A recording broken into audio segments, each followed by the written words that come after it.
वंशी विभूषितकरान् नवनीरदाभात् पीताम्बरात्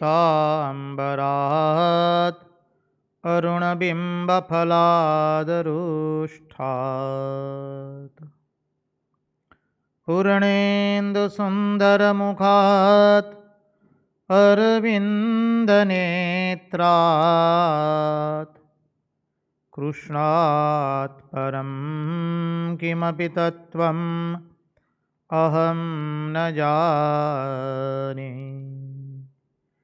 कृष्णात् परं किमपि तत्त्वम् अहं न जाने।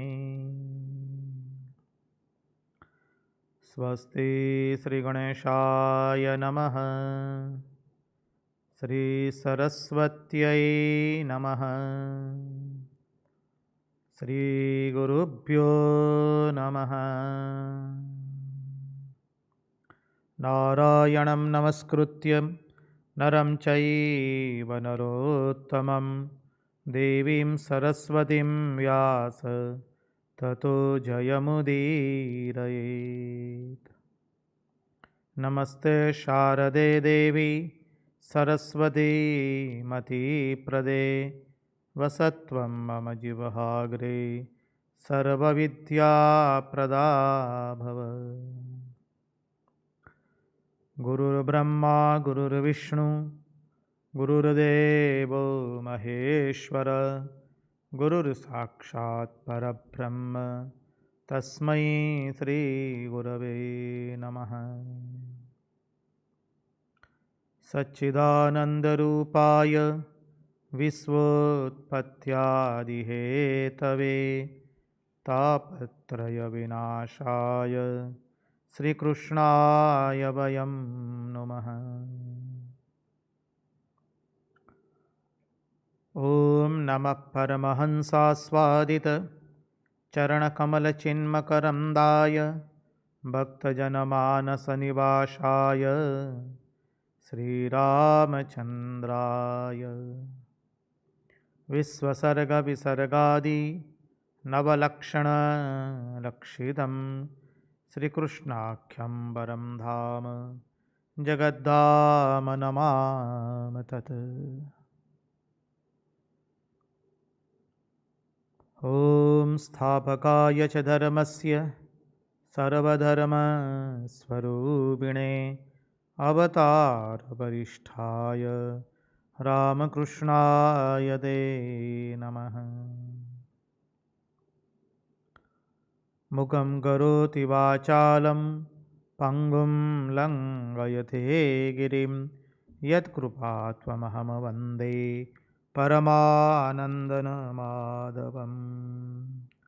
कृष्णकन्हैयालाल की जय, भक्तवत्सल भगवान की जय, वृंदावन विहारी लाल की जय, भगवान श्री राम कृष्ण देव की जय, भागवत भगवान की जय, भागवत भक्त भगवान की जय।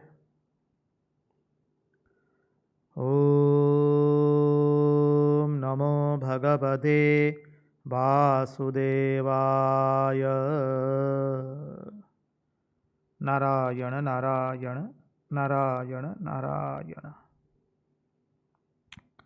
सर्वप्रथम हम पूज्यपाद स्वामी आदि भवानंद जी महाराज के चरणों में हमारे हृदयपूर्वक के प्रणाम निवेदित करते हैं। तत्पश्चात पूज्यपाद स्वामी प्रभु शिवानंद जी महाराज एवं अन्यान्य सन्यासी महात्माओं के चरणों में हमारे हृदयपूर्वक के प्रणाम निवेदित करते हैं। रामकृष्ण आश्रम राजकोट के अध्यक्ष पूज्यपाद स्वामी निखिलेश्वरानंद जी महाराज के चरणों में हमारे हृदयपूर्वक के प्रणाम हम निवेदित करते हैं। और इस दृश्य श्राव्य माध्यम से जो कोई भी इस भागवत रसामृत का रसपान कर रहा है, उन सब के हृदय में निवासित उस अनंत अखंड अविनाशी परब्रह्म परमात्मा को मुहुर मुहुर वंदन करके आइए भागवत के इस अद्भुत रसामृत के अंदर में हम अवगाहन करें। यं प्रव्रजन्तमनुपेतमपेतकृत्यं द्वैपायनो विरहकातर आजुहाव पुत्रेति तन्मयतया तरवोऽभिनेदु तं सर्वभूतहृदयं मुनिमानितोऽस्मि। नारायण नारायण नारायण नारायण।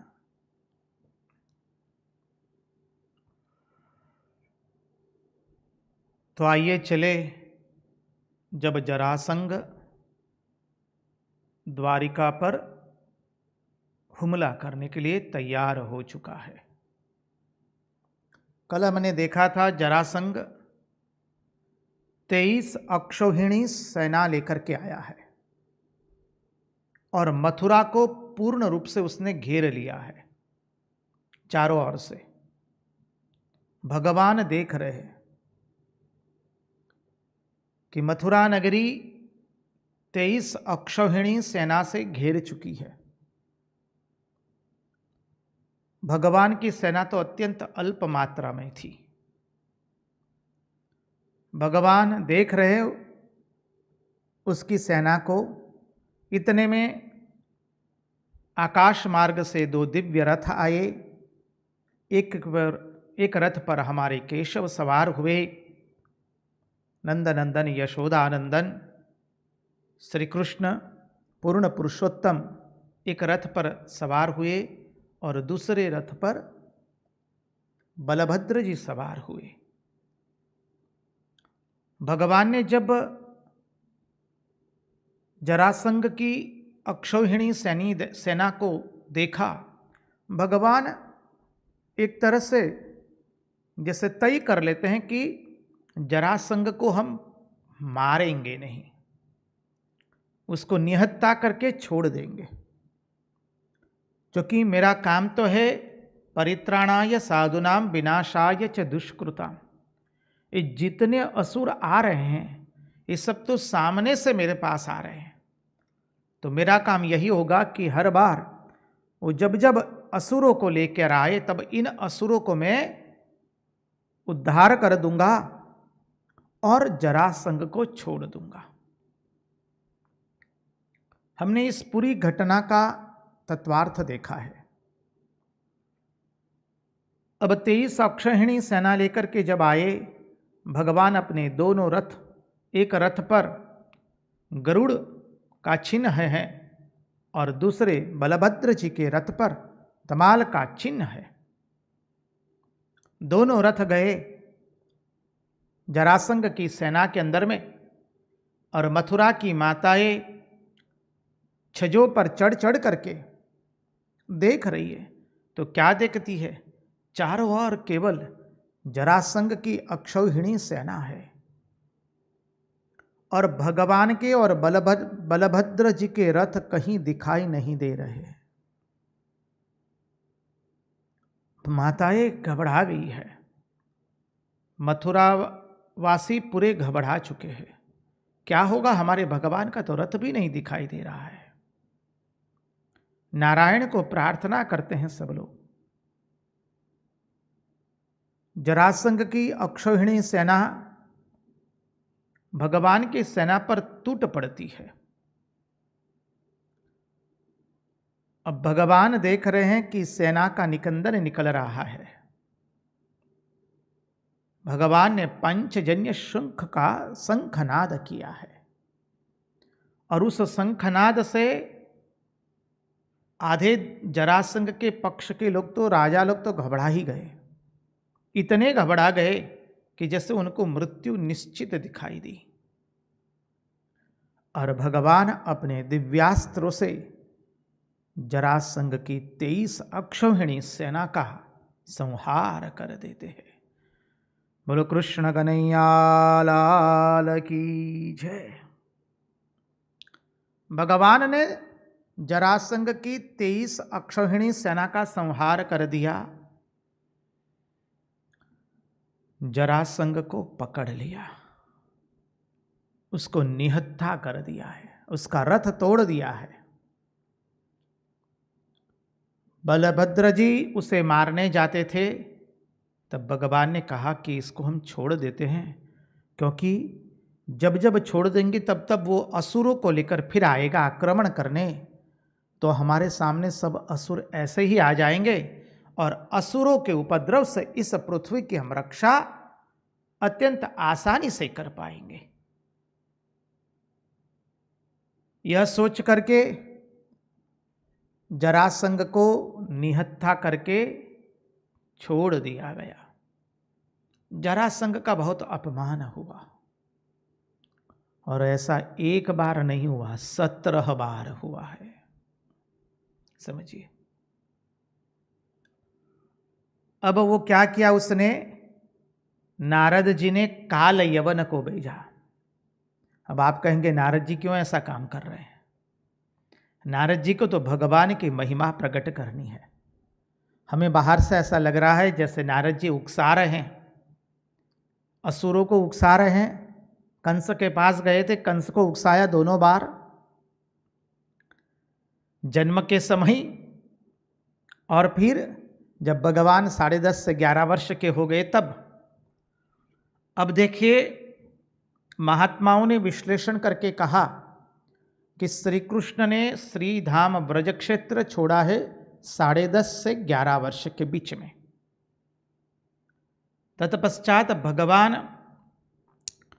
14 से 15 वर्ष मथुरा में रहे हैं। समझिए, और इसके बीच इस जरासंध ने 17 बार हमला कर दिया है। अब काल यवन जो है वो आया है। अब काल यवन एक संख्या के अनुसार कहा गया है, जैसे 3 कोटि लोगों को लेकर के मथुरा पर चढ़ाई करने आया है।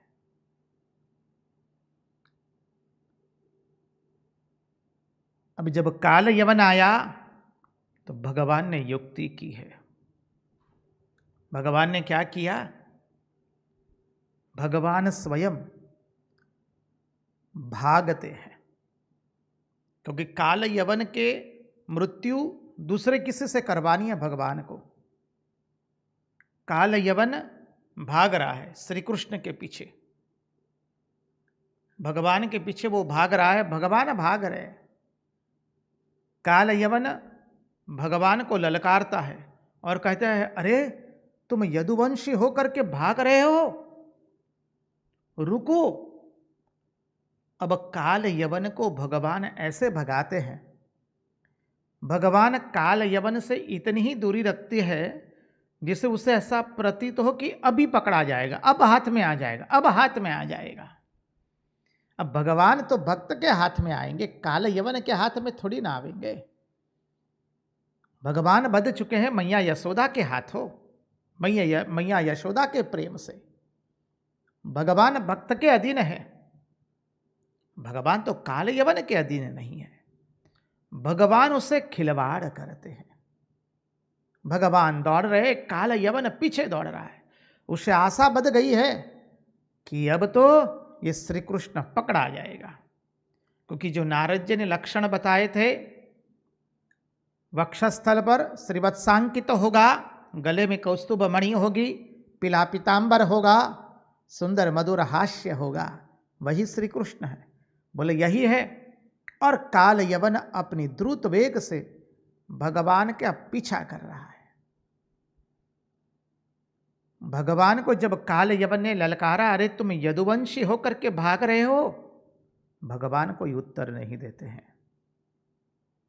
भगवान शिक्षा देते हैं, हर समय जब कोई हमें ललकारे, कोई हमें उकसाए, कोई हमें कुछ भी कह जाए, तो उसका उत्तर देने की आवश्यकता हर समय होती नहीं है।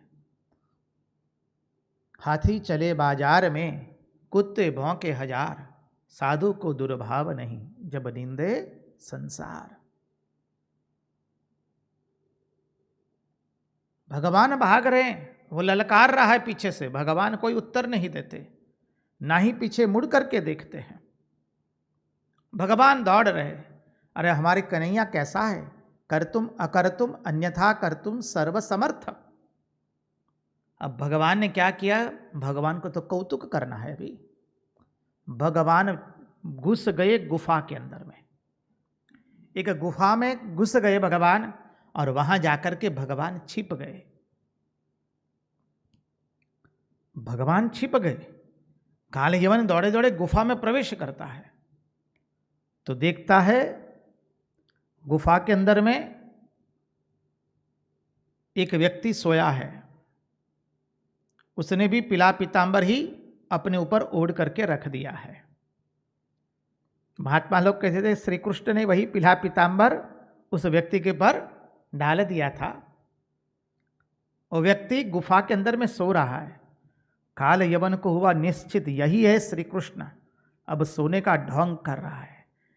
काल यवन ने जोर से उस व्यक्ति को लात मारी, इतनी जोर से लात मारी वो व्यक्ति उठ गई, और जैसे उठकर देखती है जहां उसकी नजर काल यवन पर पड़ी, काल यवन जल करके भस्मीभूत हो गया, उसी क्षण भस्मीभूत हो गया।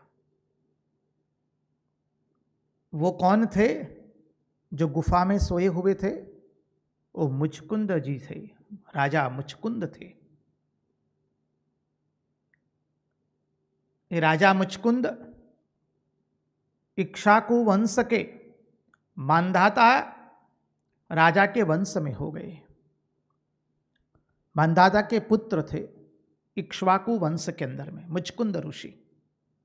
सत्यनिष्ठ तपस्वी प्रजावत्सल विजयी नीतिपरायण क्षत्रिय धर्म का अनुसरण करने वाले वीर पराक्रमी महात्मा के जैसे ये राजा मुचकुंद थे। एक दिन क्या हुआ, देवताओं को अपनी रक्षा के लिए उनके पास आना पड़ा। वो इतने वीर थे, इतने पराक्रमी थे, सर्व समय विजयी रहते थे, तपस्वी थे, परायण ब्राह्मण भक्ति परायण थे, महात्माओं की भक्ति परायण थे, और वो स्वयं महात्मा जैसे थे। इसलिए देवताओं एक बार उनके पास आते हैं देवताएं, और उनको कहते कि हे राजन मुचकुंद ऋषि जी, आप हमारी रक्षा करने के लिए स्वर्ग में आइए। और मुचकुंद राजा चले गए, मुचकुंद जी चले गए देवताओं की रक्षा करने के लिए स्वर्ग में। वहां उन्होंने अनेक वर्षों तक देवताओं के स्वर्ग की रक्षा की। और जब देवताओं को स्वामी कार्तिकेय अपने सेनापति के रूप में मिल गए, तब इन मुचकुंद जी की उन्होंने छुट्टी कर दी। मुचकुंद जी के पास आकर के सब देवताओं ने प्रार्थना की, हे राजन, आपने हमारे रक्षा के लिए इतने इतने वर्षों तक यहां रह करके इतने परिश्रम से निष्ठापूर्वक श्रद्धापूर्वक आपने हमारी रक्षा की है, हम आपकी क्या सेवा कर सकते हैं? आप कहिए, हम कैवल्य मुक्ति के सिवा जगत के जितने भी पदार्थ है, भोग्य पदार्थ, वो आपको दे सकते हैं, आप वर मांगिए।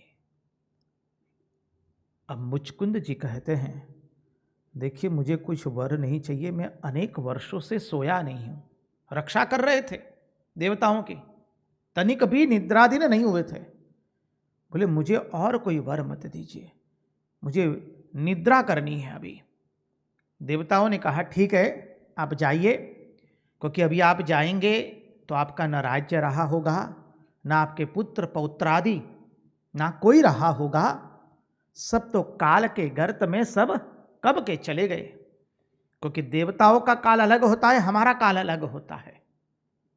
इसलिए आप निद्राधीन हो जाइए, लेकिन इतना हम जरूर कहेंगे, आपको जो इस निद्रा के बीच में से उठाएगा, उसके ऊपर आपकी, जिसके ऊपर आपकी प्रथम दृष्टि पड़ेगी, वह जल करके भस्म हो जाएगा। बस मुचकुंद जी आए, गुफा के अंदर में शयन कर रहे थे।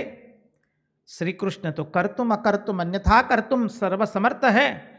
उन्होंने आकर के पीला पीतांबर उस मुचकुंद जी के ऊपर लगा दिया और काल यवन ने सोचा यही श्री कृष्ण है। उसने जोर से लात मारी, मुचकुंद जी उठे, उनकी दृष्टि काल यवन पर पड़ी और काल यवन भस्मीभूत हो गया। अब बहुत सुंदर प्रसंग आता है।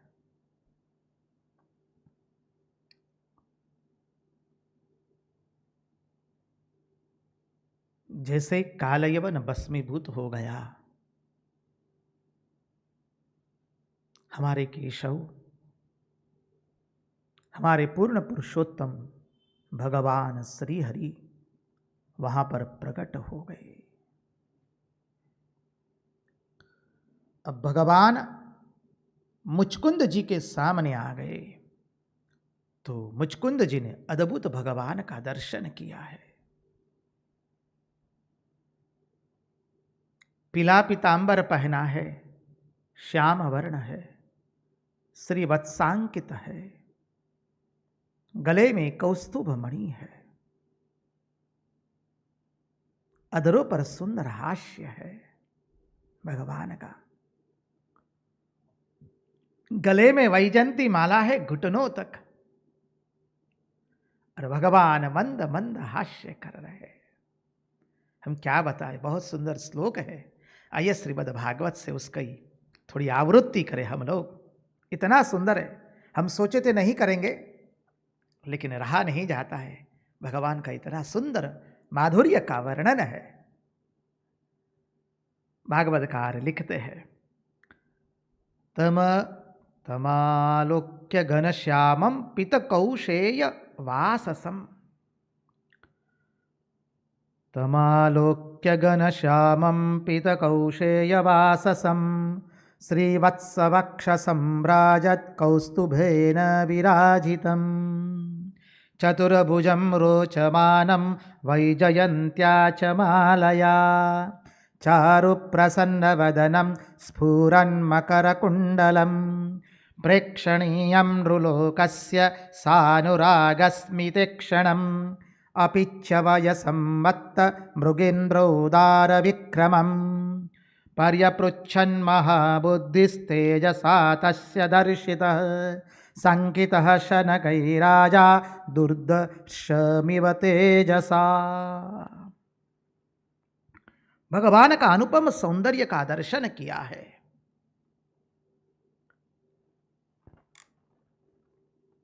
मुचकुंद ऋषि ने, घनश्याम वर्ण है, पीला पीतांबर पहना है। इस दृश्य को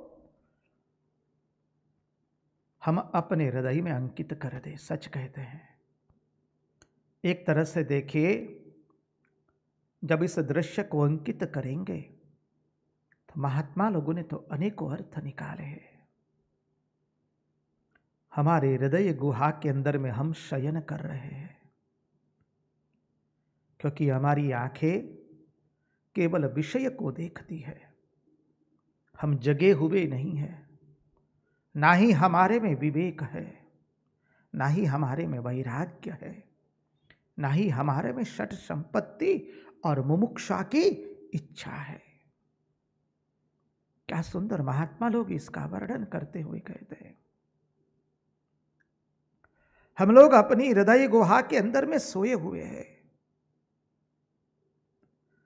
और उस सोए हुए जीव के सामने भगवान स्वयं सामने से अनुग्रह करके भगवान अपना स्वरूप प्रकट करते हैं। कृष्ण कन्हैया लाल की जय। भगवान ने पीला पीतांबर पहना है, घनश्याम वर्ण है, श्रीवत्सांकित वक्षस्थल है, गले में कौस्तुभ मणि है। भगवान ने वैजयंती माला धारण की है घुटनों तक। भगवान के श्रीमुख पर सुंदर सहास्य वदन है। अरे जिनके दर्शन करने से हजारों हजारों जन्म के हमारे पाप कर्म जल जाते हैं, जिनके दर्शन करने से बस उनको केवल हम देखते ही रह जाए, देखते ही रह जाए, उनके रूप माधुरी को पीते जाए, पीते जाए। अरे अपनी आंखों से पिए, अपने मन से पिए, उनकी लीला माधुरी को हम अपने कर्णों से सुनते जाए। भगवान चतुर्भुज है। आप सब लोग ये श्लोक जानते हैं, आइए थोड़ा उसका पाठ करें, क्योंकि भगवान का प्रगटीकरण हुआ है। शांताकारं भुजगशयनं पद्मनाभं सुरेशं विश्वाधारं गगनसदृशं मेघवर्णं शुभांगम् लक्ष्मीकान्तं कमलनयनं योगिभिर्ध्यानगम्यं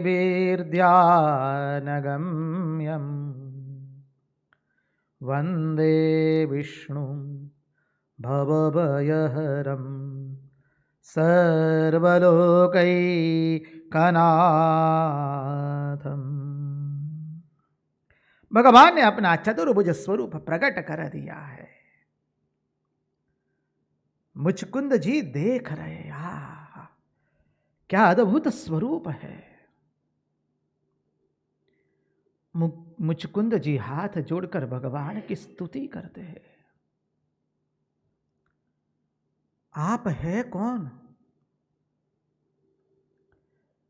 कि आप तीनों देवताओं में से कोई है कि एक है क्या? क्या आप कोई सूर्य चंद्र वो है क्या? अरे आपके तेज से एक गुफा प्रकाशित हो गई है। उतना ही नहीं, आपका तेज इतना दिव्य है कि उस तेज के अंदर में मैं आपको ठीक से देख भी नहीं पाता हूं। आप कौन है? ब्रह्मा जी है, विष्णु है या महेश है? मुचकुंद जी हाथ जोड़ करके भगवान की स्तुति करते हैं।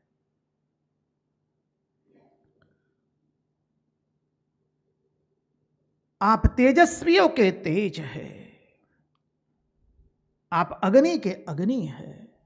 न तत्र सूर्यो भाति न चंद्र तारकम नेमा विद्युतो भांति कुतोयमग्नि तमेव भांतम अनुभाति सर्वम तस्य भासा सर्वमिदं विभाति। आप तेजस्वियों के तेज है, आप अग्नि हैं, आप सूर्य है। आप कौन देवता है? तीनों देवताओं में से कौन है आप? आप अपने प्रकाश से इस गुफा के अंधकार को नष्ट कर रहे हैं। आपके इस दिव्य प्रकाश में मैं आपके दर्शन भी ठीक से नहीं कर पा रहा हूं। हाथ जोड़ करके मुचकुंद ऋषि प्रार्थना करते हुए कहते हैं, यदि आप मेरा परिचय जानना चाहे तो मैं मेरा परिचय देता हूं। मैं इक्ष्वाकु वंश के अंदर में मांधाता राजा का पुत्र मुचकुंद हूं। मैं चिरकाल जगने के कारण यहां पर शयन कर रहा था, निद्राधीन था। किसी ने मुझे जगा दिया और उसके पाप कर्म से ही वह व्यक्ति जलकर भस्म हो गया है। और उसके बाद आपका दर्शन हुआ है। आपके शरीर में इतना तेज है कि मैं आपको अच्छी तरह से देख भी नहीं पाता हूं। जब राजा मुचकुंद जी ने इस प्रकार प्रार्थना की, तब भगवान हंसकर बोलते हैं। और भगवान ने क्या सुंदर कहा है। भगवान अपनी महिमा प्रकट कर रहे हैं। हम श्लोकों की आवृत्ति से पहले उसको देखने का प्रयास करेंगे। भगवान ने क्या सुंदर कहा है। श्रीभगवानुवाच जन्मकर्माभिधानानि सन्ति मेऽङ्गे सहस्रशः न शक्यन्तेऽनुसङ्ख्यातु मनन्तत्वान्मयापि क्वचिद्रजांसि विममे पार्थिवानि युरजन्मभिः गुणकर्माभिधानानि न मे जन्मानि करहि चेत्। क्या सुंदर भगवान अपनी महिमा अपने मुंह से गा रहे हैं इस बार। और क्या अद्भुत भगवान अपनी महिमा बताते हुए कहते मुचकुंद राजा को, मुचकुंद जी को भगवान कहते, अरे राजन, जन्म कर्मा विधानानि संति मेंगे सहस्रशः। मेरे जन्म और कर्म अनंत है। समझिए, अवताराः असंख्याः। मेरे जन्म और कर्म अनंत है, उनकी संख्या ही गणना, उनकी संख्या की गणना नहीं की जा सकती है। जन्म कर्मा विधानानि संति मेंगे सहस्रशः न शक्यन्तेऽनुसंख्यातम् अनंतत्वान् मयापि। यदि मेरे जन्मों की और मेरे कर्मों की मैं गणना करने बैठूं और बताने बैठूं, मैं स्वयं उसको भी बताना चाहूं तो उनकी अनंतता के कारण मैं बता नहीं सकता हूं। अनंतत्वान् मयापि। सत्यं ज्ञानमनन्तं ब्रह्म, सत्यं ज्ञानमनन्तं ब्रह्म, सत्यं ब्रह्म ज्ञानं ब्रह्म अनन्तं ब्रह्म, सत्यं ज्ञानमनन्तं ब्रह्म। इसलिए उपनिषद भगवान की घोषणा करता है, श्रुति शास्त्र वेदांत एक साथ भगवान की घोषणा करते हुए कहते हैं, यह नहीं सत्यम ज्ञानम अनंतम ब्रह्म। सत्य स्वरूप है, ज्ञान स्वरूप है, वो अनंत है ब्रह्म। इसलिए भगवान ने कहा, मेरे जन्म अनंत है, मेरे कर्म भी अनंत है। मैं स्वयं उसको बताना चाहूं तो भी बता नहीं सकता हूं, उसकी अनंतता के कारण।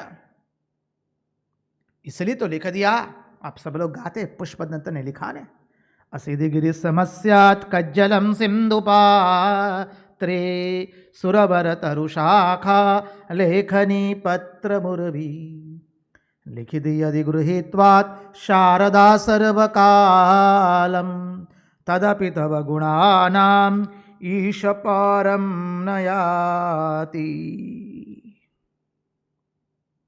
मेरे जन्म एवं कर्म अनंत है। अरे मैं स्वयं उसके वर्णन करने बैठूं तो भी नहीं कर पाऊंगा, क्योंकि वो अनंत है। उसकी अनंतता के कारण मैं भी उसका वर्णन नहीं कर पाऊंगा। भले ही कोई भी अनेक जन्मों के अंदर में, भगवान उपमा देते हुए कहते हैं द्वितीय श्लोक में, क्वचिद रजांसि विममे पार्थिवान्युरुजन्म बहि। कभी कोई क्वचिद अनेक जन्मों में के अंदर में, कभी कोई अनेक जन्मों के अंदर में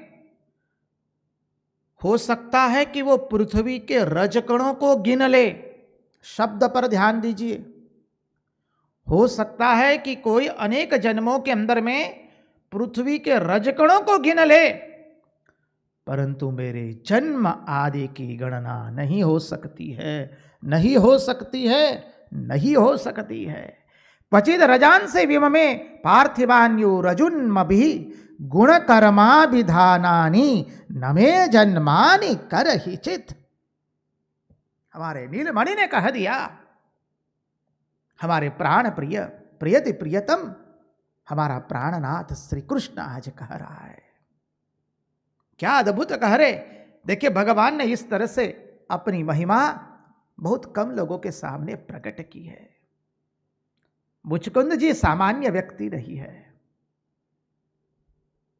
इतने धर्मनिष्ठ थे कर्तव्य परायण थे,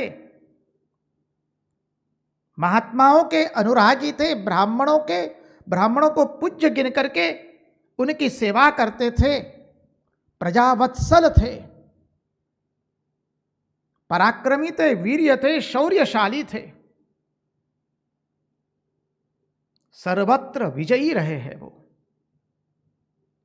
ऐसे मुचकुंद ऋषि के धर्म का अनुष्ठान पूर्ण हुआ, अंतःकरण पवित्र हुआ है, परिणाम स्वरूप आज भगवान के दर्शन हो रहे हैं। भगवान कहते अरे बड़े बड़े ऋषि भी चिरकाल से गिन रहे मेरे जन्म मेरे कर्म, लेकिन फिर भी अभी तक उनकी गिनती में मेरे जन्म कर्म वो गिन पाए नहीं है, मुझे वो पहचान नहीं पाए, उनकी गिनती में मेरे जन्म कर्म अभी भी गिन सके वो नहीं है। कालत्रयोपपन्नानि जन्म कर्माणि मे नृप अनुक्रमन्तो नैवान्तं गच्छन्ति परमर्षयः। क्या सुंदर बात कहते हैं भगवान। भगवान स्वयं अपनी बात करे। अब भगवान कह रहे हैं अरे सुन लो, फिर भी तुम सुन लो, यदि तुम मेरा नाम जानते हो, जानना चाहते हो, मैं कौन हूं वो जानना चाहते तो सुन लो। मैं ब्रह्मा जी की प्रार्थना से इस पृथ्वी का भार हरण करने के लिए वसुदेव के घर में वासुदेव के नाम धारण करके अवतीर्ण हुआ हूं। बोलो भगवान वासुदेव की जय। इस पृथ्वी का भार हरण करने के लिए वसुदेव के घर में वासुदेव नाम धारण करके मैं अवतीर्ण हुआ हूं, और मैंने बड़े बड़े दैत्यों को मार दिए हैं। भगवान कहते हैं इस समय तुम्हारे पर अनुग्रह करने के लिए मैंने मेरा स्वरूप चतुर्भुज नारायण का स्वरूप भगवान कहते मैंने प्रकट किया है। तुम्हारे पर अनुग्रह करने के लिए मैंने मेरा स्वरूप प्रकट कर दिया है। जो तुमको चाहिए वो वर तुम मांग लो। समझिए भगवान कहते हैं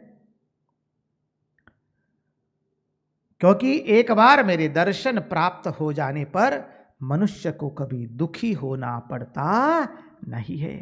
वरान वृष्णीश्वराजरसे सर्वान् कामान् ददामि ते मां प्रपन्नो जनः कश्चिन् भूयोर्हति शोचितुम्। भगवान कहते हैं एक बार मैं प्राप्त हो जाऊं तो फिर मनुष्य को कभी दुख नहीं उठाना पड़ता है। इसलिए राजन तुम वर मांगो, वर मांगो, वर मांगो। हम सच कहे ये पूर्वार्ध की शुरुआत में हमारा अत्यंत प्रिय प्रसंग है।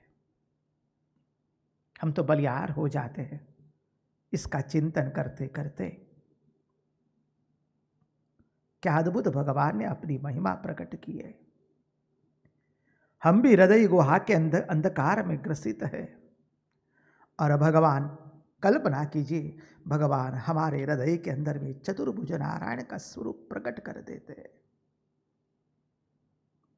हम भगवान का दर्शन कर रहे हैं।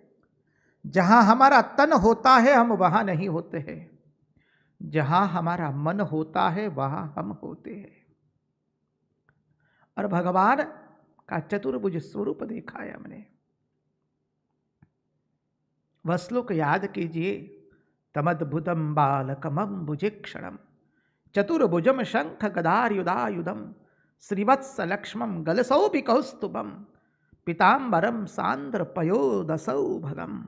वह अद्भुत अद्भुत स्वरूप प्रकट हुआ हमारे हृदय के अंदर में। हमारा हृदय के अंदर में जो काम क्रोध लोभ मोह मद एवं मात्सर्य षड रिपु थे, हमारा हृदय के अंदर में जो अज्ञान रूपी अंधकार था, अरे जो माया का आवरण था, जो लेना है ले लीजिए आप, वो दूर हो गया। अब भगवान हमें कहते हैं वर मांगो, वर मांग लो। भगवान कहते मैंने मेरे स्वरूप का दर्शन किया है तुम्हारे पर अनुग्रह करके। भगवान के दर्शन जीव अपनी साधना से नहीं कर पाता है, साधक अपनी साधना से भगवान का दर्शन नहीं कर पाता है। उसके लिए तो भगवान का अनुग्रह होता है।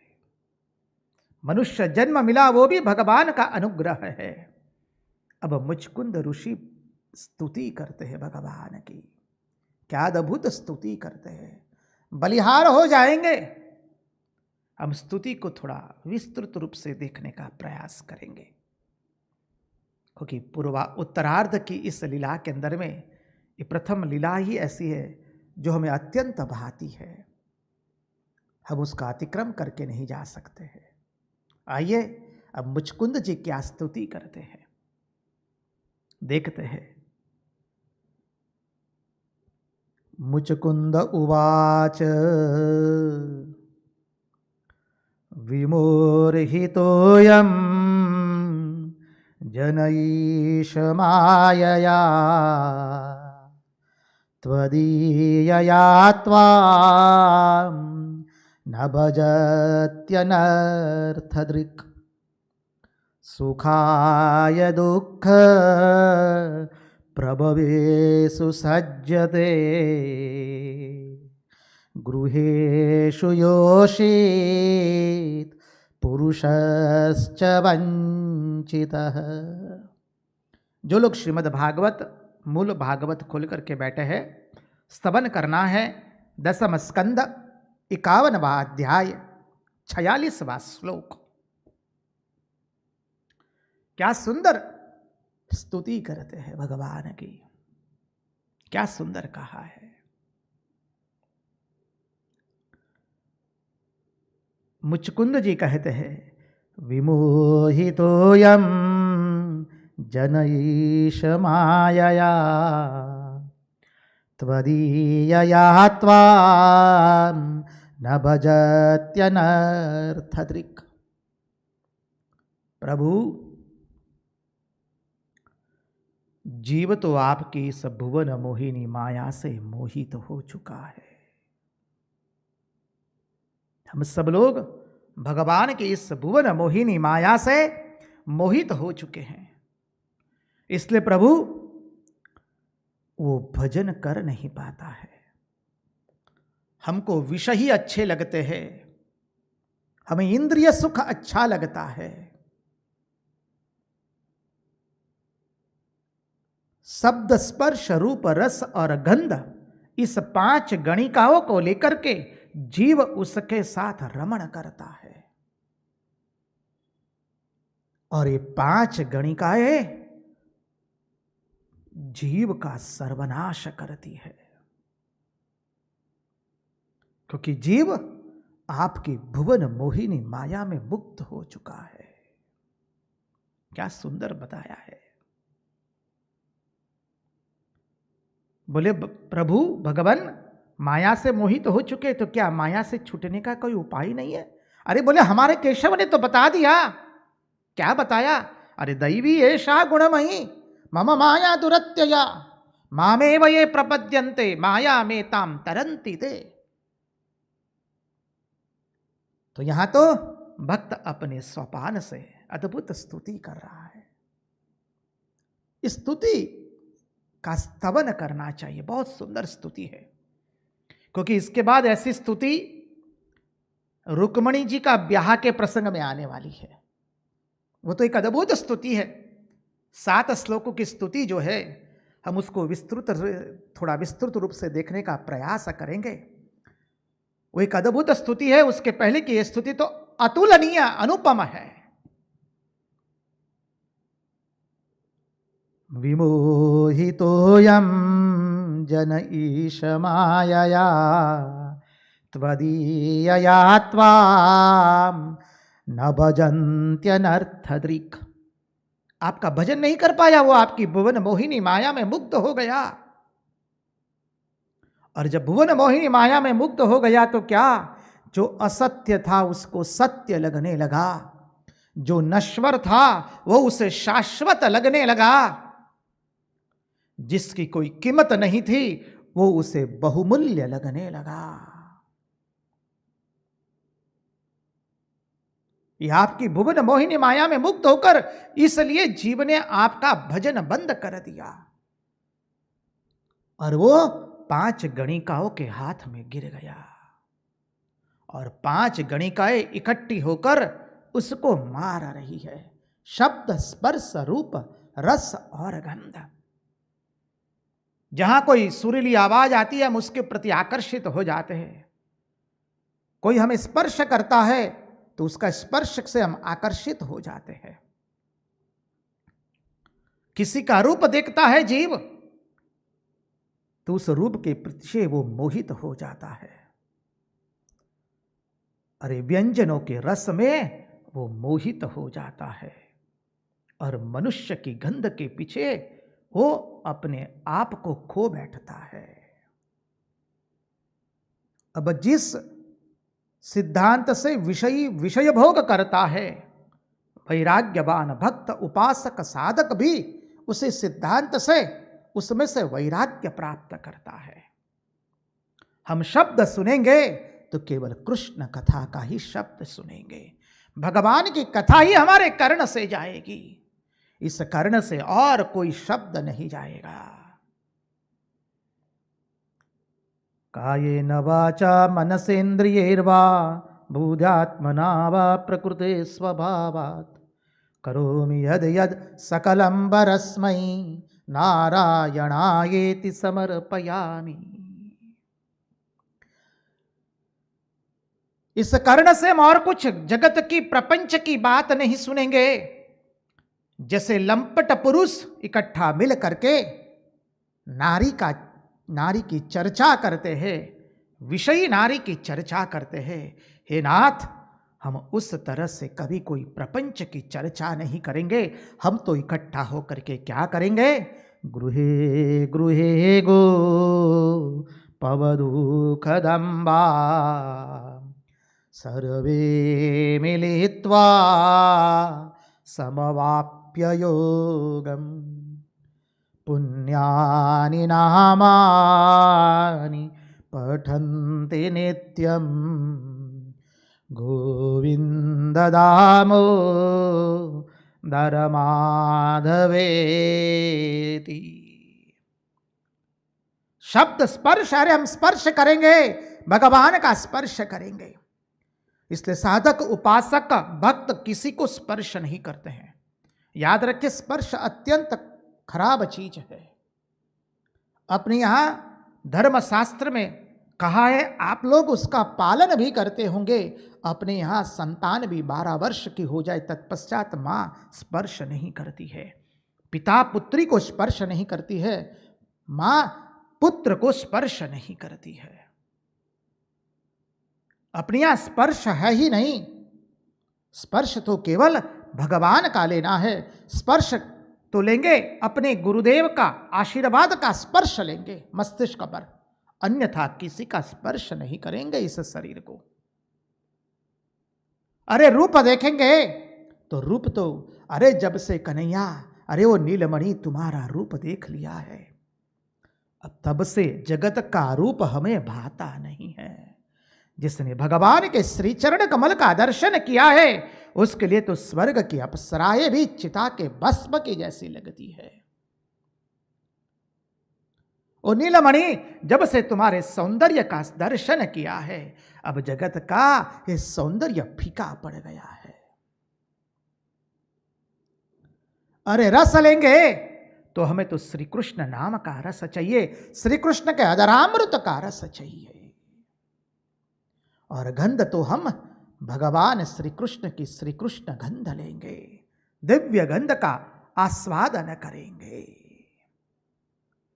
तो यहां पर मुचकुंद ऋषि ने यह अद्भुत प्रार्थना करते हुए कहा कि यह जीव कैसा हो गया, अनर्थदर्शी हो गया है,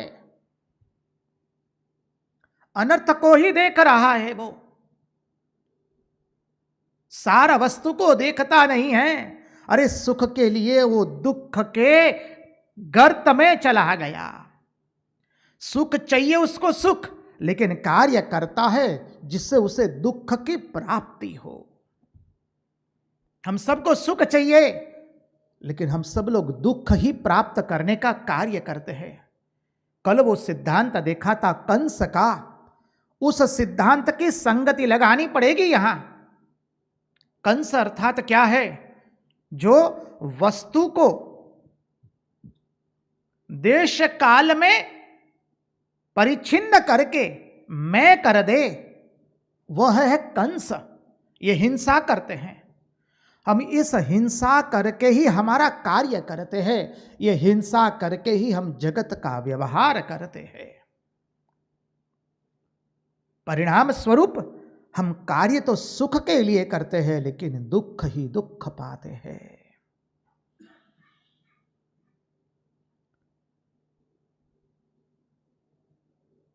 कपिल देवहूति के संवाद में भी कपिल भगवान माता देवहूति को यही कहते हैं।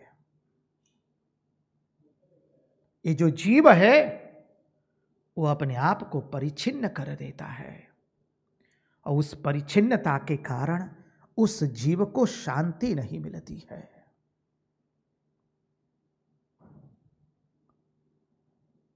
और वो जीव अशांत रहता है। वो कार्य करता है सुख की प्राप्ति के लिए, लेकिन अंत में उसे दुख ही प्राप्त होता है। इसलिए जब ये कार्य ये जीव ऐसा करता है तो सब स्त्री पुरुष प्रभु आपसे वंचित हो जाते हैं। सुखाय दुख प्रभवेषु सज्जते गृहेषु योषेत् पुरुषश्च वंचितः। सुख के लिए कार्य करते हैं, लेकिन मिलता है दुख, क्योंकि भीतर में राग द्वेष के कारण मैं और मेरा, अहमता एवं ममता के कारण ये जीव आपसे वंचित रह जाता है। आगे के श्लोक में प्रवेश करें। लब्ध्वा जनो दुर्लभमत्र मानुषम्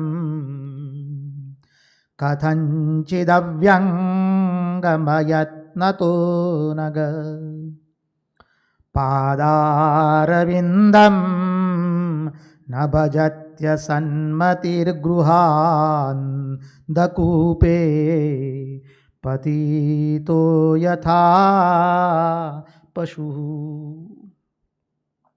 पादारविन्दं न भजत्य सन्मतिः गृहांधकूपे पतितो यथा पशु। संधि विच्छेद करके उसको गानेंगे तो क्या सुंदर कहा है। भगवान क्या है तो कृपा से मनुष्य जन्म प्राप्त होने पर भी, पहले से हम फिर से आपको स्मरण करा दे, आप अपने स्मृति पटल पर ले आइए कि मनुष्य जन्म हमारे कर्मों के कारण मिलता नहीं है। मनुष्य जन्म तो केवल एकमात्र भगवान के अहेतुक कृपा के कारण ही प्राप्त होता है। तो भगवान की अहेतुक कृपा के कारण जब जीव को ये मनुष्य जन्म प्राप्त हुआ, और ये होने पर भी यदि इस जीव की मति गति और रति आपके चरणारविंद में नहीं गई, और उसकी मति गति रति इस असत्य संसार में वो लगा देता है। लब्ध्वा जनो दुर्लभमत्र मानुषम कथंचिदव्यंग मयत्नयो नघ पादारविंदम न भजत्य सन्मतिः। यदि उसकी मति गति रति आपके चरणारविंद में न लगी और इस संसार चक्र में लग गई, और तुच्छ विषय सुख के लिए ही वो सारा प्रयत्न करता है ये जीव, और गर गृहस्थी के अंधेरे कुएं में वो गिर जाता है। समझिए, भगवान के चरणों की उपासना नहीं करते हैं, वे ठीक पशु के समान हैं, जो तुच्छ तृण के लिए लोभ के अंदर में, जो तुच्छ तृण के लोभ के अंदर में, अंधकार के अंदर में कुएं में गिर जाते हैं।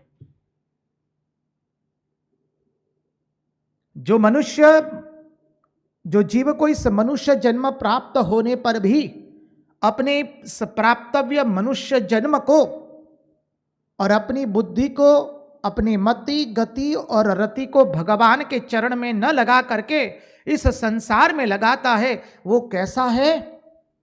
तो कहते प्रभु, जैसे कोई पशु एक तृण के लोभ में अंधकार के अंदर में, कुएं के अंदर में गिर जाता है, वैसे ही यह मनुष्य जब अपने इस बुद्धि से संसार के भोग में लिप्त रहता है, बस इंद्रिय सुख ही उसके लिए सर्वस्व है। Eat, drink, be merry and produce children is the goal of life. खाओ पियो, आनंद करो, विषय भोग करो और संतान को जो जन्म दो, बस इतना ही जिसके जीवन का उद्देश्य है। वो क्या करता है? वो इस इंद्रिय भोग के लालसा के अंदर में जो तृण के समान है, अपने ही घर के कुएं के अंदर में वो गिर जाता है। अर्थात इस घर गृहस्थी के कुएं में वो गिर जाता है। क्या सुंदर वर्णन किया है। तो क्या महाराज घर गृहस्थी छोड़ने की बात करते हैं? कतई नहीं। घर गृहस्थी तो भगवान का संसार है, यह चिंतन करके आगे चलना है। संसार छोड़ के तो कहीं जा नहीं सकते हैं। इसके ऊपर में हमने विस्तृत रूप से चर्चा की है, इसलिए इसकी चर्चा अभी अस्थानीय है। यहां तो हम केवल मुचकुंद जी के इस अद्भुत भाव को देख रहे हैं। भगवान प्रकट हुए तो क्या अद्भुत अद्भुत भाव से वो भगवान की स्तुति कर रहे हैं। ममैष कालो जित निष्कलो गतो राज्यश्रियोन्नदमदस्य भूपते मर्त्यात्मबुद्धे सुतदारकोशभुष्वा सजयमानस्य दुरंत चिंतया।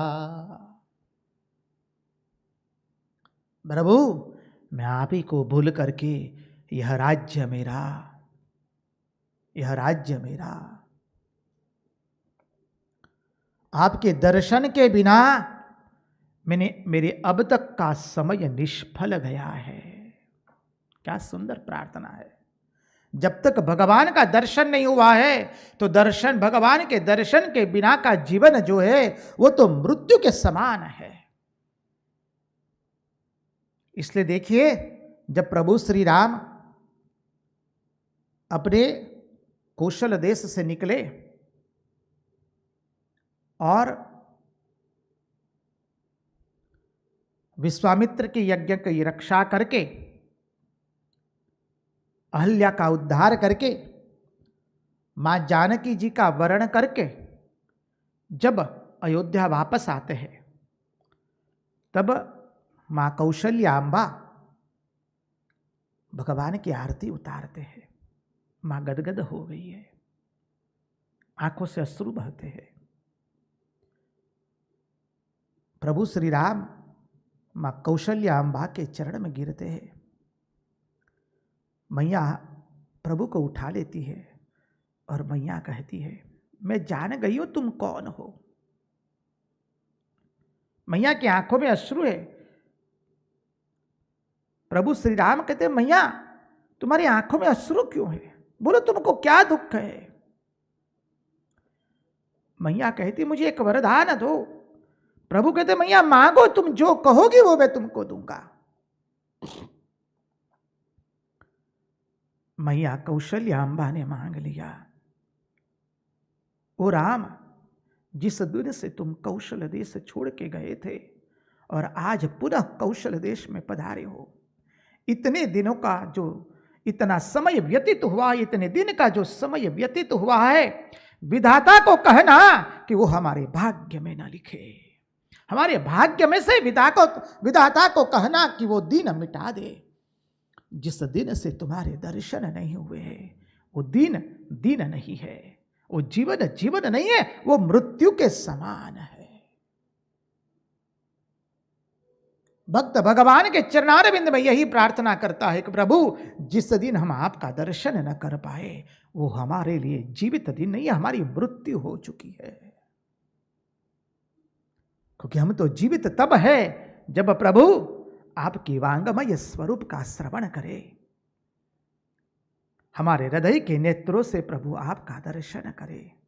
ये शुरुआत की अवस्था है।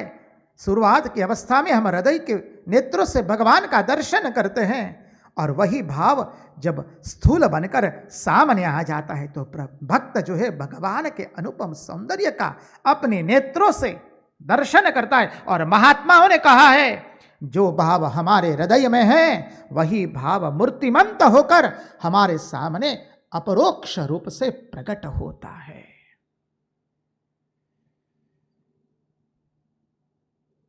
इसलिए यहां पर मुचकुंद जी कहते हैं प्रभु अब तक का मेरा जीवन निष्फल गया।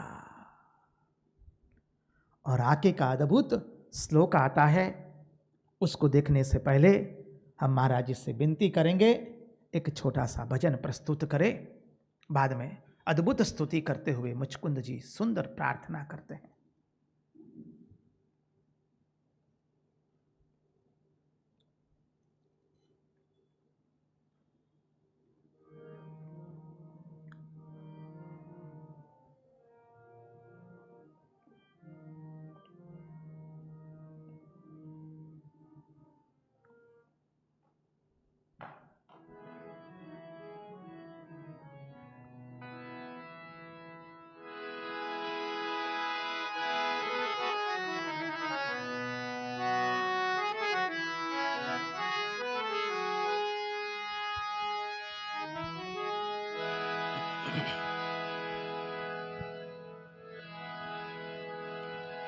દ્વારિકાનો નાથ મારો રાજા રણ છોડે છે, એણે મને માયા લગાડી રે.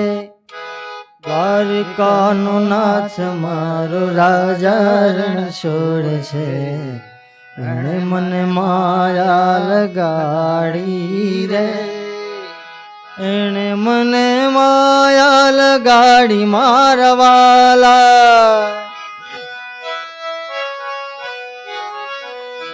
ઓ એણે મને માયા લગાડી મારા વાલા, એણે મને માયા લગાડી રે.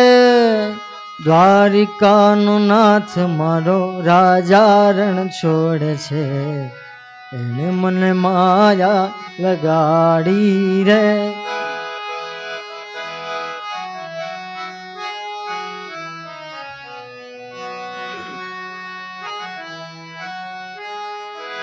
ગાયોનો ગોવાળ મારો રાજા રણ છોડે છે, એણે મને માયા લગાડી રે. ગાયોનો ગોવાળ મારો રાજા રણ છોડે છે, એણે મને માયા લગાડી રે. એણે મને માયા લગાડી મારા વાલા, એણે મને માયા લગાડી મારા વાલા, એણે મને માયા લગાડી રે. દ્વારિકાનો નાથ મારો રાજા રણ છોડે છે, એણે મને માયા લગાડી રે.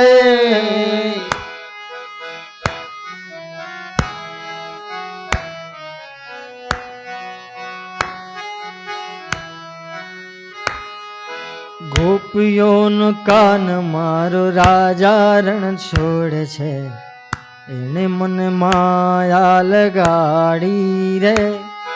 ગોપીઓનો કાન મારો રાજા રણ છોડે છે, એણે મને માયા લગાડી રે. એણે મને માયા લગાડી મારા વાલા, એણે મને માયા લગાડી મારા વાલા, એણે મને માયા લગાડી રે. દ્વારિકાનો નાથ મારો રાજા રણ છોડે છે, એણે મને માયા લગાડી રે.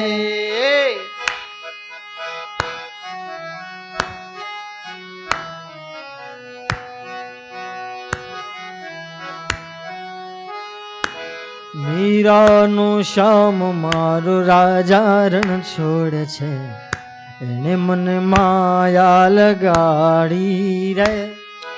મીરાનું શ્યામ મારો રાજા રણ છોડે છે, એણે મને માયા લગાડી રે. એણે મને માયા લગાડી મારા વાલા. એણે મને માયા લગાડી મારા વાલા. એણે મને માયા લગાડી રે. દ્વારકાનો નાથ મારો રાજા રણ છોડે છે, એણે મને માયા લગાડી રે.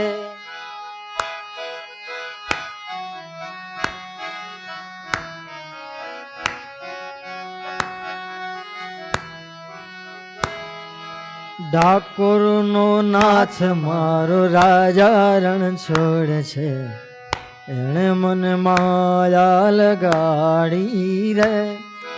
ડાકોરનો નાથ મારો રાજા રણ છોડે છે, એણે મને માયા લગાડી રે.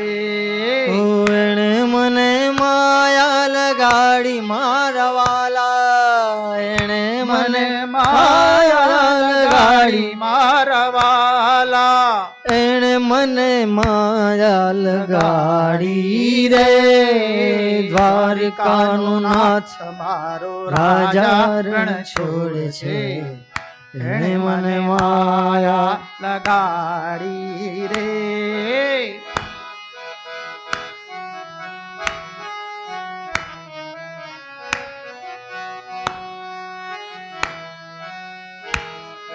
સુદામાનો મિત્ર મારો રાજા રણ છોડે છે, એણે મને માયા લગાડી રે. સુદામાનો મિત્ર મારો રાજા રણ છોડે છે, એણે મને માયા લગાડી રે.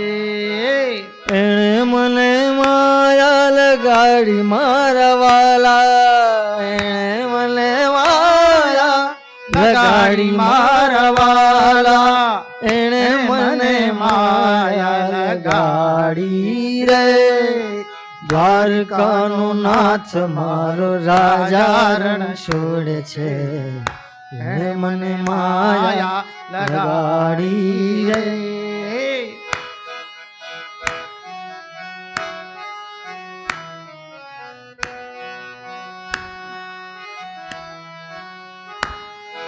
મહેતાનો નાગર મારો રાજા રણ છોડે છે, એણે મને માયા લગાડી રે. મહેતાનો નાગર રાજા રણ છોડે છે, એણે મને માયા લગાડી રે. એણે મને માયા લગાડી મારા વાલા. એણે મને માયા મારા વાલા. એણે મને માયા લગાડી રે.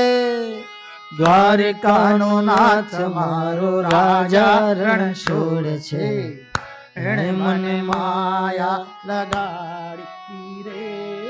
રૂકમણીનો નાથ મારો રાજા રણ છોડે છે, એણે મને માયા લગાડી રે. રૂકમણીનો નાથ મારો રાજા રણ છોડે છે, એણે મને માયા લગાડી રે. એણે મને માયા લગાડી મારા વાલા. એણે મને માયા લગાડી મારા વાલા. એણે મને માયા લગાડી રે. દ્વારિકાનો નાથ મારો રાજા રણ છોડે છે, એણે મને માયા લગાડી રે ભક્તોનો નાથ મારો રાજા રણ છોડ છે એણે મને માયા માયા લગાડી રે ભક્તોનો નાથ મારો રાજા રણ છોડ છે એણે મને માયા લગાડી રે એણે મને માયા લગાડી મારા વાલા એણે મને માયા લગાડી મારા વાલા એણે મને માયા લગાડી રે દ્વારિકાનો નાથ મારો રાજા રણ છોડ છે એણે મને માયા લગાડી રે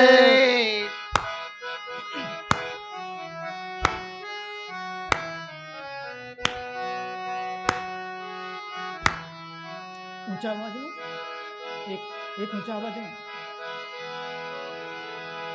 દ્વારિકાનો નાથ મારો રાજા રણ છોડ છે એણે મને માયા લગાડી રે દ્વારિકાનો નાથ મારો રાજા રણ છોડ છે એણે મને માયા લગાડી રે દ્વારિકાનો નાથ મારો રાજા રણ છોડ છે એણે મને માયા લગાડી રે દ્વારિકાનો નાથ મારો રાજા રણ છોડ છે એણે મને માયા લગાડી રે એણે મને માયા લગાડી મારા વાલા એણે મને માયા લગાડી મારા વાલા એણે મને માયા લગાડી મારા વાલા એણે મને માયા લગાડી રે દ્વારિકાનો નાથ મારો રાજા રણ છોડ છે એણે મને માયા લગાડી રે દ્વારિકાનો નાથ મારો રાજા રણ છોડ છે એણે મને માયા લગાડી રે કૃષ્ણ કનૈયા લાલ કી જય કૃષ્ણ કનૈયા લાલ કી જય द्वारिकाधीश की जय। तो आइए चलिए, अब द्वारिकाधीश की माया लगी है तो मुचकुंद जी जो अद्भुत स्तुति करते हैं उसके अंदर में हम प्रवेश करें। मुचकुंद जी आगे श्लोक के अंदर में कहते हैं, कलेवरेस्मिन् घटकुड्य सन्निभे निरूढ़मानो नरदेव इत्यहम्। क्या सुंदर कहा है। वृत्तो रथे बास्व पदात्यनीकै पगां पर्यटन्स्त्वा गणयन् सुदूरमदः। प्रभु मैंने क्या किया, जो ये प्रत्यक्ष शरीर है घड़े की भांति भीत के समान, ये शरीर तो प्रत्यक्ष है, जैसे घट को हम देख रहे हैं और इस दीवारों को जैसे दिख रहे हैं ऐसा ही तो हम इस शरीर को देख रहे हैं। इस शरीर प्रत्यक्ष ही है, घड़े के समान और भीत के समान। ये जो मिट्टी का है क्योंकि मिट्टी का ही बना हुआ है, आखिर में तो ये 5 सेर राख ही तो है। मां शारदा देवी तो यही कहती है, शास्त्र भी यही कहता है, मिट्टी का मिट्टी में ही मिल जाता है। तो ये जो शरीर है जो प्रत्यक्ष है उसको मैंने घड़े और भीत के समान जो मिट्टी का बना हुआ है, और इस दृश्य के होने के कारण उन्हीं के समान अपने से अलग भी है। जैसे घट अलग है, भीत अलग है हमसे, वैसे ही ये शरीर भी हमसे अलग है। हम शरीर नहीं हैं, हमने जो हिंसा की है उस हिंसा को याद कीजिए, वस्तु को समझिए, देश काल में परिच्छिन्न कर कर मैं मान लिया है। जो हम नहीं है उसको हमने हम मान लिया है, जो नाशवंत है उसको हमने शाश्वत मान लिया। इसलिए यहां पर कहते कलेवरेस्मिन् घटकुट्य सन्निभे निरूढ़ मानो नरदेव इत्यहम्।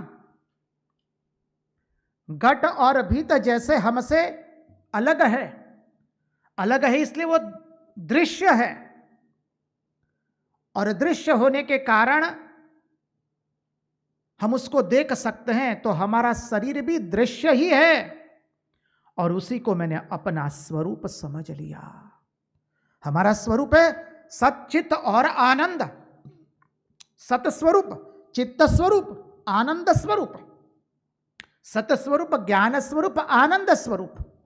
लेकिन हमने अपने आप को इस 3.5 हाथ का कठपुतला समझ लिया, तो परिणाम क्या हुआ? फिर अपने को मान बैठा मैं नरदेव। मुचकुंद जी कहते हैं वो तो राजाओं में श्रेष्ठ राजा थे, पराक्रमी, सर्वत्र विजयी, प्रजावत्सल, निष्ठा परायण, कर्तव्य परायण महात्मा के जैसे थे। वो अब अपना वर्णन करते हुए कहते हैं मैं अपने आप को फिर नरदेव मान बैठा। बस इस प्रकार में मदांध होकर के, मद में आकर के अपने को कुछ समझा ही नहीं, मैंने आपको कुछ समझा ही नहीं, अपने को ही सब समझ लिया। भगवान क्या, भगवत भक्ति क्या करना, बस खुद की भक्ति करो, खुद के गुणगान गाओ, खुद की पद प्रतिष्ठा, नाम यश कीर्ति आकांक्षा संपत्ति अर्जित करो, खुद की वाह वाह अर्जित करो। मैंने आपको कुछ समझा ही नहीं। कहते हैं वृतो रथे भास्व पदात्यनी कपैरगाम। अरे रथ, हाथी, घोड़े और पैदल की चतुरंगिणी सेना तथा सेनापतियों से घर घर घेर करके मैं अपने आप को सब समय नरदेव समझने लगा। और मैं पृथ्वी पर क्या किया मैंने, इधर उधर पर्यटन करने लगा। इसलिए कहा पर्यटम स्त्वा गणयन सुदूर मदह, मद में आकर के, क्योंकि चारों ओर वाहवाह करने वाले हैं, मंत्री है, रथ है, हाथी है, घोड़े हैं, चतुरंगी सेना है, राजा का जय जयकार कर रहे हैं, और मैंने आपको कुछ समझा ही नहीं। मैं मदांध होकर बस आपको भूल गया। आगे के श्लोक में बहुत सुंदर कहते हैं, मुचकुंद जी कहते हैं मैं विष्ठा होने वाले, ध्यान से श्रवण कीजिए, तो जिसके प्रति हम आकर्षित है और जिसको इतना महत्व दे रहे हैं ना, 2 घड़ी के लिए तो हमारे मन से उसका वैराग्य प्राप्त हो, ऐसी अद्भुत स्तुति है। अरे ये 3.5 हाथ के शरीर के लिए न जाने हमने क्या क्या नहीं किया है, क्या क्या अनर्थ नहीं किए हैं, क्या क्या पाप कर्म नहीं किया है, क्या क्या कुकर्म नहीं किया है। न करने का किया, न खाने का खाया, न पीने का पिया, न बोलने की बोला, न देखने को देखा, न सुनने को सुना। क्या क्या अनर्थ नहीं किए हमने इस शरीर के मोह में पड़कर। आज उस शरीर के बारे में मुचकुंद ऋषि हम लोगों को भान करा रहे हैं। मैं ये विष्ठा होने वाले शरीर को, जिसको कीड़े खाने वाले हैं और जो कीड़ा बनने वाला है, जो भस्म होने वाला है, 5 शेर आखिरी में वो राख ही है, इससे अत्यधिक कुछ भी नहीं है। इस शरीर को ही मैंने मैं मान करके मैं अपने आप राजा बन बैठा। कहते ना महाराज हमारे घर में तो हमारी इच्छा के बिना एक तिल का भी नहीं हिलता है। अरे बाबा रहने दो।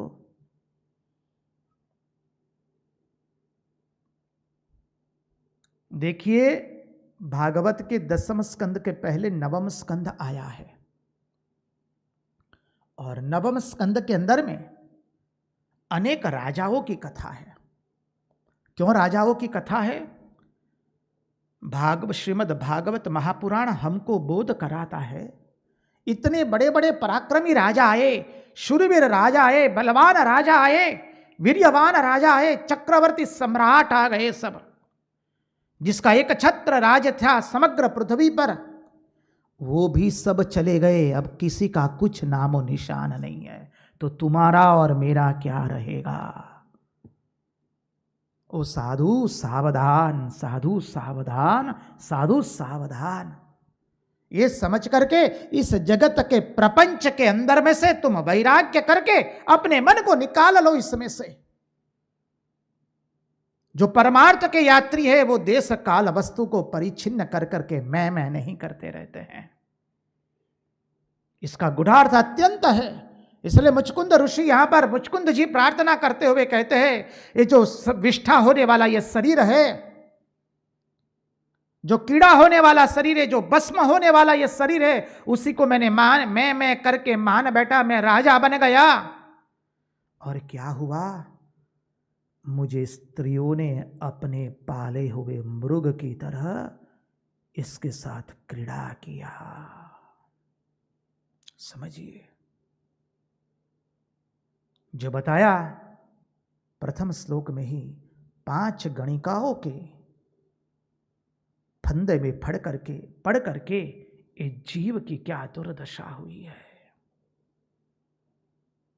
स्त्रियों ने मुझे मृग क्रीड़ा की तरह प्रयोग किया, अर्थात मैंने अपना सारा जन्म कामना से ग्रसित होकर के, कामना के फंदे में गिर करके अपने आप को भ्रष्ट कर दिया।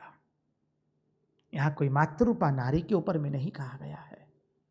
प्रभु के लिए नारी है और नारी के लिए प्रभु वैसे है। काम, जिस अर्थ में श्री रामकृष्ण देव ने कामिनी कांचन का प्रयोग किया है, उसी दृष्टि से यहां पर यह प्रयोग करते हैं मुचकुंद जी। मुचकुंद जी आगे कहते हैं, मनुष्य सोचता है कि मैं कर्म करूंगा तो सुखी हो जाऊंगा, कर्म करके मैं यह प्राप्त करूंगा, वह प्राप्त करूंगा, मुझे राज्य मिल जाएगा। लेकिन इस तरह कभी सुख मिलता नहीं है, सुख मिलता नहीं है, सुख नहीं मिलता है। और आगे के श्लोक में तो अत्यंत प्रिय श्लोक है, श्रीमद् भागवत का 51वां अध्याय 54वां श्लोक निकालिए। जो लोग भागवत मूल ग्रंथ लेकर के बैठे हैं स्तुति करने के लिए, स्तवन करने के लिए, इस श्लोक सब समय गुनगुनाते रहिए। इस श्लोक का अर्थ समझेंगे, आप नृत्य करने लगेंगे। भवापवर्गो भ्रमतो यदा भवेत् जनस्य तर्यच्युत सत्समागमः सत्संगमो यरे तदैव सद्गतौ परावरेशे त्वयि जायते मतिः। क्या अद्भुत कह दिया। अरे संसार के चक्र में घूमते घूमते जब कभी छूटने का समय आ जाता है इस संसार से, समझिए, पुनरपि जननम पुनरपि मरणम पुनरपि जननी जठरे शयनम यह संसारे खलु दुस्तारे कृपया पारे पाहि मुरारे। इस संसार चक्र में घूमते घूमते जब इससे छूटने का समय आता है तब क्या मिलता है? आहा, भवापवर्गो भ्रमतो यदा भवेज्जनस्य तर्युच्युत सत्समागमः। तब सत्संग मिलता है। जब इस भववाटी में से छूटने का समय आता है तब भगवान कृपा करके हमें सत्संग प्राप्त करवाते हैं। बिनु सत्संग विवेक न होई, राम कृपा बिनु सुलभ न सोई। समझ लीजिए, सत्संग मनुष्य अपने बल पर प्राप्त नहीं कर सकता है, अपने पुण्य के बल पर प्राप्त नहीं कर सकता। सत्संग तो एकमात्र भगवान की कृपा और कृपा के कारण ही मिलता है। भगवान के अनुग्रह का फल होता है सत्संग। इसलिए हमारे भगवत पाद ने कह दिया, सत्संगत्वे निस्संगत्वम निस्संगत्वे निर्मोहत्वम निर्मोहत्वे निश्चल तत्वम निश्चल तत्वे जीवन मुक्ति। सत्संग सत्संग और सत्संग, और कुछ करना नहीं है। हमारे पृथु राजा ने इसलिए कह दिया चतुर्थ स्कंद के अंदर में, प्रभु मुझे सहस्र सहस्र कान दे दीजिए ताकि मैं सहस्र सहस्र कान से प्रभु आपकी कथा सुनता रहूं, आपका सत्संग करता रहूं। हमारे वृत्रासुर ने कह दिया ममोत्तम श्लोक जनेषु सख्यम संसार चक्रे भ्रमतः स्वकर्मभिः त्वन्माययात्मा त्मजदारगे श्वासक्तचित्तस्य ननाथ भूयात्। प्रभु मुझे मनुष्य योनि नहीं चाहिए, तुम चाहो यो योनि देना, लेकिन प्रभु देखना जो आपके सत्संग से विरत आदमी हैं, चाहे वो मनुष्य हो, पशु हो, पक्षी हो, कीट हो, कोई भी हो, जो आपका सत्संग नहीं करता है, प्रभु ऐसे व्यक्ति का संग मुझे एक क्षण के लिए भी मत देना। मैं मनुष्य नहीं चाहता हूं, मनुष्य जन्म नहीं चाहता हूं, मैं पशु बनूंगा, पक्षी बनूंगा, कीट बनूंगा, स्थावर बनूंगा, जंगम बनूंगा, मैं कुछ भी बनने के लिए तैयार हूं, लेकिन इतना देखना जो आपके सत्संग से विरत हो चुके हैं, ऐसे व्यक्ति का संग मुझे एक क्षण के लिए भी ना मिले। अरे अभी अभी तो हमने उद्धव जी के व्रजगमन के अंत में जो नंद बाबा ने, मैया यशोदा जी ने उद्धव जी का पूजन करके जो उद्धव जी को प्रार्थना की है, क्या अद्भुत प्रार्थना की थी। आप अपने मानस पटल पर ले आइए उसको। क्या कहा? अरे उद्धव, हम नहीं चाहते कि हमें मनुष्य जन्म मिले, हम तो नरक में भी जाने के लिए तैयार है। हमें कोई भी तुम योनि प्राप्त करा देना, पशु पक्षी और कीट की तुम चाहो वो योनि प्राप्त करा देना, लेकिन यदि हमारे से कोई सत्कर्म हुआ हो, हमने कोई अच्छा शुभ कर्म किया हो, हमने कुछ पुण्य भी किया हो, तो उसके फल स्वरूप हमको हमारे श्री कृष्ण का सदैव सत्संग सुनने को मिले, श्री कृष्ण की लीला माधुरी सदैव हम अपने कर्णों से श्रवण करते रहे। ओ उद्धव, यह वरदान देना, यह कन्हैया को कह देना। सत्संग सत्संग एवं सत्संग, सत्संगत्वे निस्संगत्वम निस्संगत्वे निर्मोहत्वम निर्मोहत्वे निश्चल तत्वम निश्चल तत्वे जीवन मुक्ति। यह अद्भुत बात कह दी यहां पर। और आगे का श्लोक इससे अत्यंत मधुर है। यहीं पर इन्हीं की वाणी, इन्हीं के चरणों में समर्पित करते हुए, भगवान से प्रार्थना करते हुए कि प्रभु हमारे पास से सब छुड़ा देना, लेकिन आपका सत्संग कभी मत छुड़ाना। हमारे मन के मति गति और रति आपके चरणों में बनी रहे। यही प्रार्थना के साथ कृष्ण कन्हैया लाल की जय, भक्तवत्सल भगवान की जय, वृंदावन बिहारी लाल की जय, द्वारिकाधीश की जय, सब संतन की जय, सब भक्तन की जय। ओम नमः पार्वती पतये, हर हर महादेव हर।